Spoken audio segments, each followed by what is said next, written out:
Good morning. We're still here. We're still doing it. It's just been a minute. So welcome back, friends. We're heading out to the garden. And, you know, not a lot's changed out there. It's still the same situation. I've been gone. Our daughter is out of the Navy and son-in-law, both out of the Navy. We got them moved into their forever home in Wisconsin. So a whole week since our last update was spent kind of packing up her stuff that was here when she departed for the Navy, packing up a U-Haul. So that took about a week for me to like pack her stuff. And oh, but look at the sunflowers. Let me turn you around, prettier view. Oh, they're so pretty. I don't know if they're coming up on camera. And then we went out. Mom went out anyway, took the U-Haul and helped her get her home set up. And then the whole family came out, like on Thursday, Wednesday through Thursday, they started showing up. And, you know, all the brothers and sisters and Todd. And we just got a lot of visiting in with them because we hadn't seen them in about a year. And celebrated their welcome home party with them on Saturday. And got back. And then it was get this property back managed. So one of those things I did was I did get my flower bed weeded. Was totally out of control. It's great now, other than I probably have just a little bit too much plantain going on in there that could use some thinning. But the black-eyed Susans are in bloom right now, and my one lone chicory plant is all in bloom, just so beautiful. Todd did get out here for me the other day, and he trimmed up the honeysuckle, so I don't have to walk through the honeysuckle tunnel anymore. But the garden is still just the weed thing going on, except in the Ruth Stout beds, which is nice. And I need to pull in my disastrous onions, so we're going to show that. And then I kind of tried a different thing. I think it's called crimping. So you know how the last time I was with you guys, I was doing the chop and drop. And that lasted for a minute, and then, you know, it comes back. So let's see if we can find a spot where we chopped and dropped. So this would have been chop and drop, because you can see right here the chop and drop, but it comes back. Either new grasses or whatever. But look how great the Ruth Stout bed is still doing. The beautiful crookneck squash is growing. We've identified a couple tiny spots where the creeping Charlie is peeking through. And if I dug down there, it's likely probably a crack in the cardboard. So when we see it, we're getting it out. Get that vine out. Okay. And then just push down that straw again. But still, my Ruth Stout beds are doing amazing. I do have some pressure from the fence line where it's coming in. And I'm not sure what I'm going to do about that, because it's just, you know, I know I'm going to jump all over the place because it's been a long time since I talked to you guys when I was at my daughter's house. Bless her heart. She wants to have a garden. And her yard is like almost all creeping Charlie and crabgrass and all this stuff. I'm always like, oh, sweet sister. Oh, what are we going to do so she doesn't have to battle this? Probably encourage her to get like the, you know, metal style raised beds and stick with that. But anyway, what I was going to tell you is the crimping, right? So let me find a good example, because it's kind of hard to do with grass, I think, because grass will just pop right back up. Our plan is still to, so back here, I'm at the potato row with the Ruth Stout, where the thistle was the worst. And so, okay, here's a potato plant, thistle, and we did this pretty darn thick with hay. So that thistle weed is pretty strong that it's either cracks in cardboard that is pushing it through or something else. I'm not sure. So our idea is this fall we're gonna come and re-cardboard the entire garden again, pathways included, and re-mulch heavily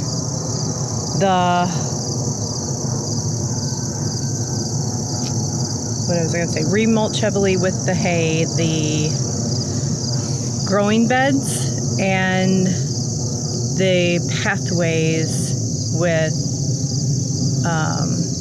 wood chips. And I was researching a guy that's really good at this weed on YouTube, and he said it's going to take like 4 to 5 years to get it under control. I'm not looking forward to that, but so, oh look, we had a volunteer amaranth. I saw this. So, you know, I grew tons of amaranth in the garden last year, and I saw this when it was tiny, and I left it thinking it was amaranth, and sure enough it is. How pretty. Okay, so here's a row that I crimped, this pathway, and it might not show it, and I probably should get these flowers out, but it was big weeds. Let me turn you guys around. And hopefully you can tell they're kind of all laid down now. So here's one that's not laid down. So push it down, stomp on it, push it down, stomp on it. It's like very lazy weeding, I would say. But when you have this much and very little time, I know it is a method that people do. So get that out of that bed. So that's kind of what I've been doing. So I'm going to take you guys with me, and we're going to kind of, oops, don't step on the tomato plants, Rachel. I never got my tomatoes staked. But we have some really beautiful, you guys see? Tomatoes in there. Yeah. So pull them out over there. I'm going to crimp this aisle. Crimp. And I think people that do it, they'll use like a, I don't know, walk behind cardboard or piece of board on a string, and I've seen it done. And they'll take the cardboard, like if you pictured not cardboard, but a piece of board, and then they'll walk behind it and just crimp everything down. And basically, it creates a living mulch, I think, is the idea behind it.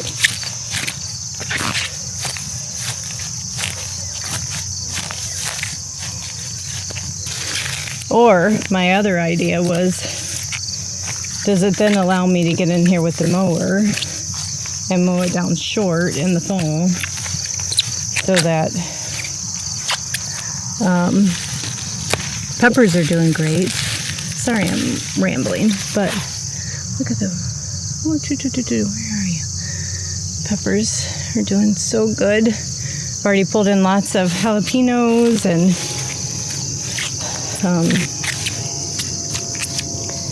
cucumbers are doing great. We pulled in tons of cucumbers. So this is another Ruth Stout bed with the cucumbers and the holy basil. I need to come and pull in that holy basil, but this weed stuff is trying to creep in. All right, well, I'm sorry about that. I didn't have my mic on at the beginning of the video, but can you guys see the sunflowers now? They're so beautiful. Like, just glorious. Here's a really pretty one. Aww, so pretty. We used, another thing I've been doing is there's been birthday party celebrations, and my grandson turned 3, and Granny did the cookies for that, but we always do provide the flowers too. And it's always prime sunflower season for his birthday. So it's a good boy flower. Bright sunflowers, cheery, and so we took a bunch of those.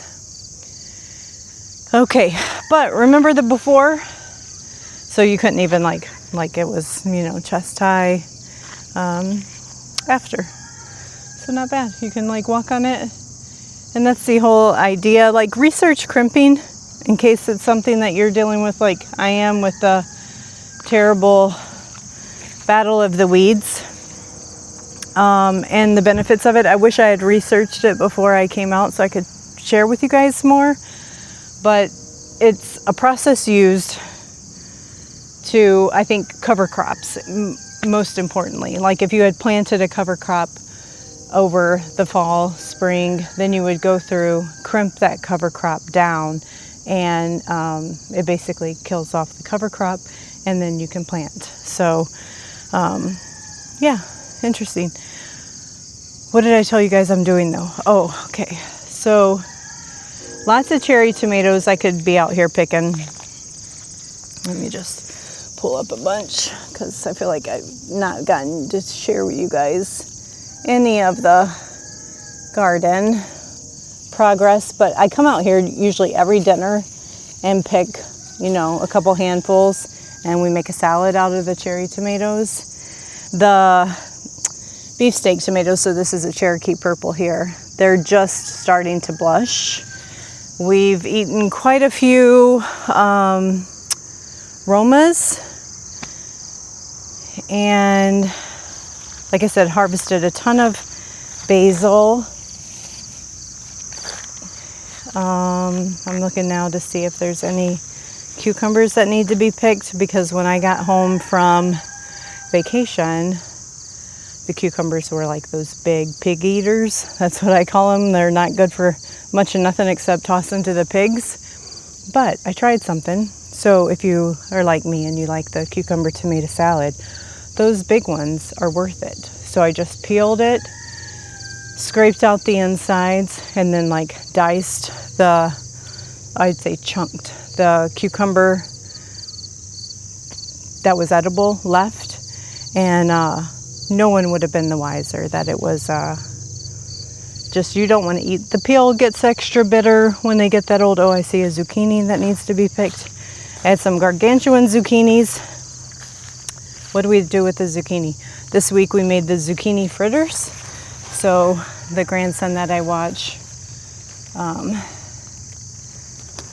twice a week, his mom is doing the baby-led weaning, and zucchini fritters make a great lunch that is finger food, and so we made zucchini fritters for him. And we've been eating a lot out of the garden, I guess is my point. Just haven't shared a lot because it's usually, you know, just life, busy. Go grab something, get food, and let's get it in our belly. I don't see one cucumber that can be picked. So my cucumber plot, I'm very, very happy with. We're just vining it on the ground. And I've done this several times before instead of using a trellis. And I find that they do great. So here's another one. Pecan, they kind of hide underneath the leaves sometimes. And I did not this year. If you guys have been following me for a long time, you know I'm a big proponent of protecting your pumpkins and your squash plants from the squash vine borer. That's how busy I was this year that I just didn't even get out to do that. And I don't know if it's from the jungle madness of everything in here. And like I did say, I've seen lots of beneficial insects in here this year more than ever. I haven't had any, knock on wood, any squash vine borers or terrible pests to deal with. So I think that's it of the cucumbers. Okay. I'll leave you with one other thing before I leave the garden. So my garden was great. Like really, really beautiful. Wonderful garden. And I worked a full-time job, so, but I did get out here more than I do now, pre-grandkid season. And I would say for the first 5 years, and that was with annual maintenance of, I would say every 2 years, of recardboarding and wood chipping the pathways and deep mulch every fall in the raised beds. I think year 5, we introduced compost externally that had to have had a ton of weed seed in it. And then our fallow year, the fall coming out of year 6, I mulched in the fall, and then I never looked back. And I let the garden go mad, like do what it wanted to do the 6th or 7th season. And I think in hindsight, a couple things I've warned you guys on is careful where you bring in your compost from. 2, you can't let a garden do that. Nature's going to take it back. Nature always wants to take back land. And we're trying to grow and keep spaces unnatural, really, in a garden. You're trying to keep it like cultivated for the thing that you're growing in a very unnatural way, 9 times out of 10. So,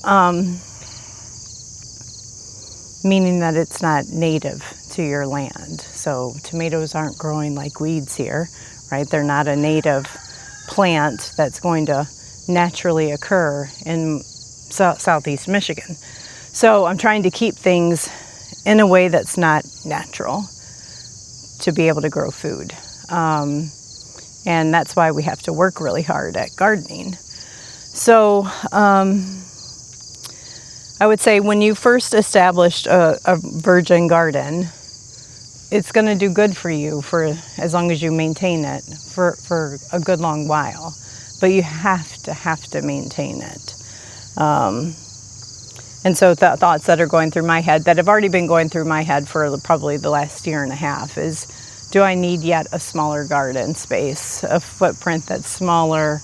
You know, we're not needing as much food now that it's just Todd and I. Do I move it closer to the house because the house is way up there? Do I move it closer to the house so it's just right there in front of my face? Easy access? I don't know. Just some thoughts. But I did get in here in this bed. So this is a raised bed. You'll see, like, example, the pepper bed back there. Gorgeous. I don't see a single weed in there. And that's a Ruth Stout bed. This bed is an onion bed that my onions were already planted when I decided to go Ruth Stout, or had the hay and stuff to do it. So that's why my onions did really, really poorly, is because the weed pressure in here. And onions hate weed pressure. So this is what I got. And you guys have seen my onions harvest before. I usually do pretty darn good at onions. And this is just pitiful, but they're still edible. I come out here and grab 3 or 4 to make 1 onion and chop it up, and that is the season. But I'm gonna pull these in. I don't know what else we're gonna get into today, if this will just be its own video or if we'll get into something else. And I will see you guys later. So why am I not spending more time in here? Because I'm headed out to the marina. We're still trying to sell that boat, and somebody's coming to look at it tomorrow. So I got to go wash a boat, and yeah, just life is always full of whatever you have time for. It's going to get filled up with something, and something good. All right, I'll see you guys later.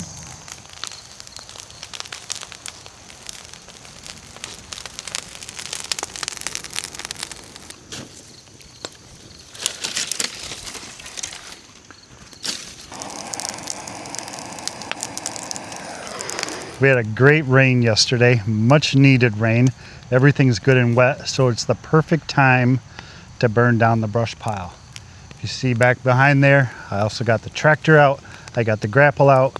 We have some serious brush to clean up today. I'm gonna try to get it on here and get it burning before this thing gets too low. I cut a bunch of trees and there's a big mess back there and we need to clean it up. So this woods back here, we call it the woods, the poplar grove. We don't like it. They're just a bunch of junk trees mixed in with some really nice trees. Look at this catalpa tree.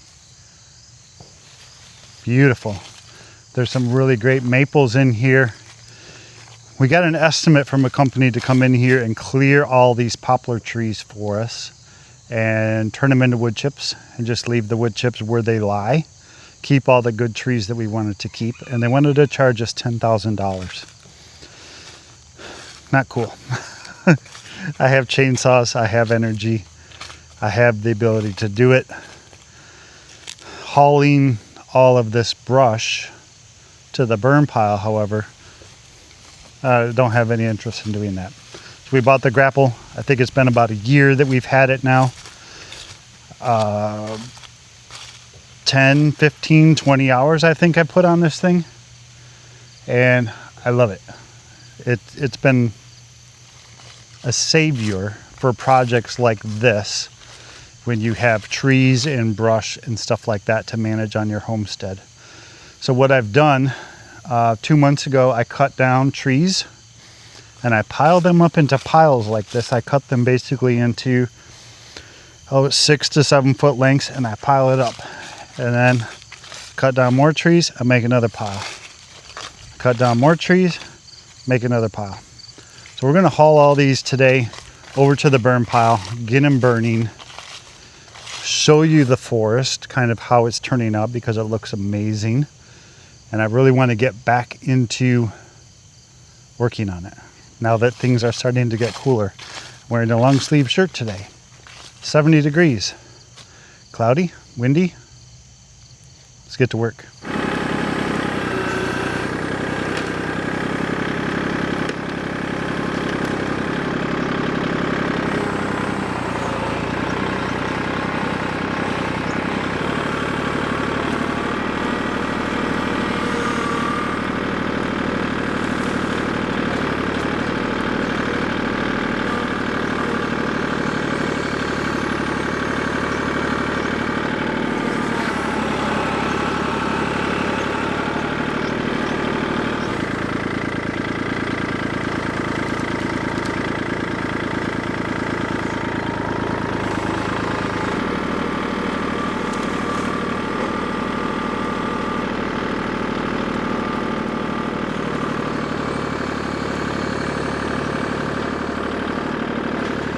I think it works out to about 3 minutes per pile with my distance from where my piles are to where my burn pile is. So I've done 3 in 7 minutes, 8 minutes, 9 minutes, something like that.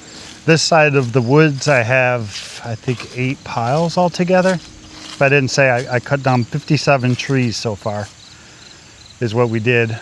And started with the smallest ones first. And the ones that were crowding the trees that we wanted to keep, like a lot of the maple trees. We tried to clear as much space around them as we could, like from the get-go. Like this tree right here is a really good, is he in there?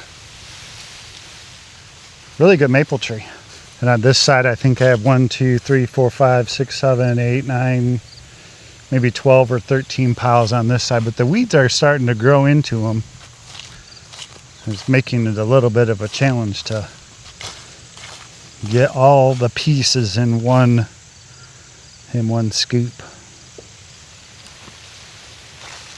But another really good, nice catalpa tree. I don't know if we'll keep all of these. Like this one's really good, but then this is also another catalpa tree. But I have some drone footage that I'll throw in right here to kind of show how dense and overgrown this area was before I started this project. Like the undergrowth used to be like you couldn't walk through here, and now I can come through here with my mower, with my zero turn. I just raise my deck up nice and high and I can mow this area. But now that the cooler season is upon us, I want to start cutting more trees down, but I don't want to cut more trees down until I clean up the trees from round 1. But one of the questions that I had, and some of you may also have, is a grapple worth it for you on your homestead? And I mentioned earlier the $10,000 to cut all these trees down.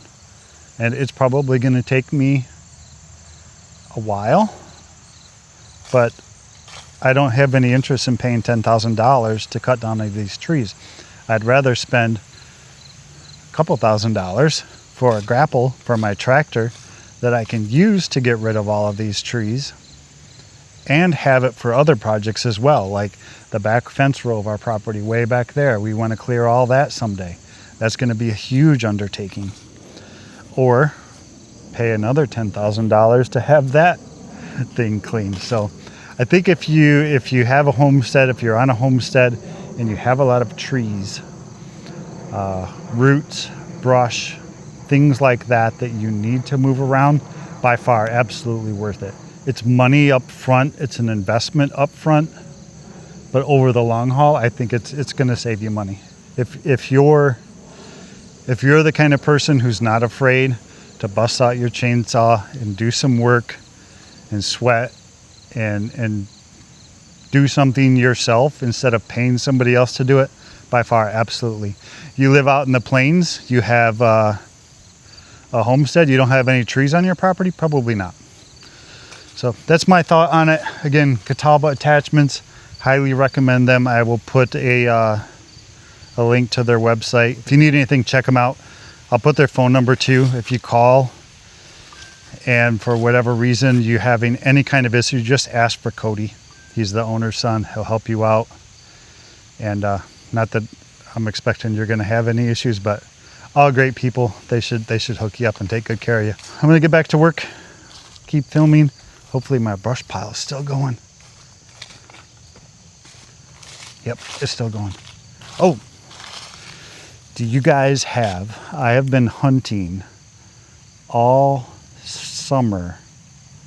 Like my .22 rifle is sitting at my back door, a groundhog on our property. He has built a den under our barn. He's built this is like the same groundhog, I think.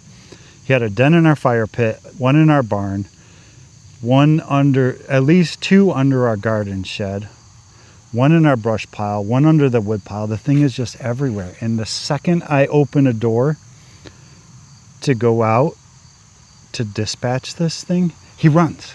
They're like so sensitive. So if you guys have any tips on hunting groundhogs successfully, leave them in the comments for me, because sooner or later this thing's going to hibernate, and I'd like to get him going before then.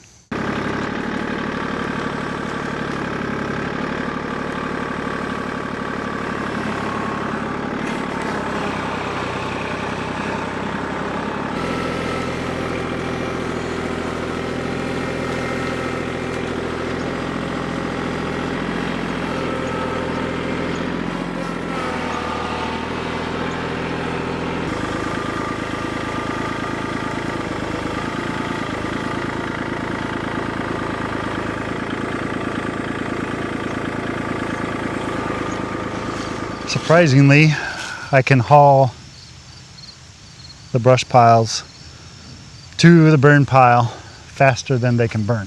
So I need to take a break for just a second. I saw this tree over here a minute ago and I was wondering what it was. I think it's some kind of a willow.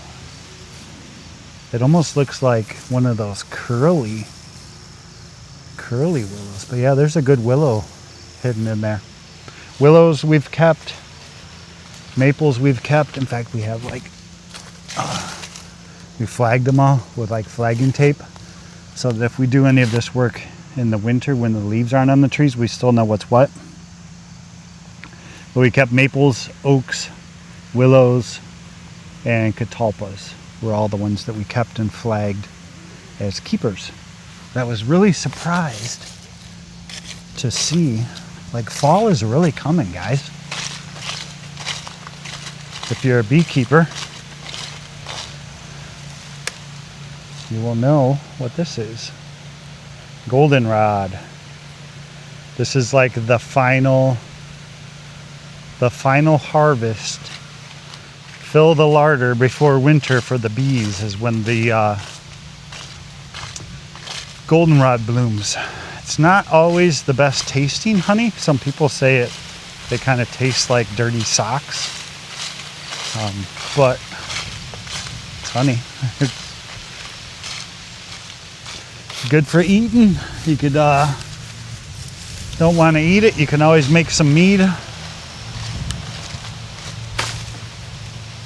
I think my pile's burned down enough. This is the last one on this side, and then I'll fire up the finish mower and we'll mow all this tall grass that's been left behind so we can start maintaining this again.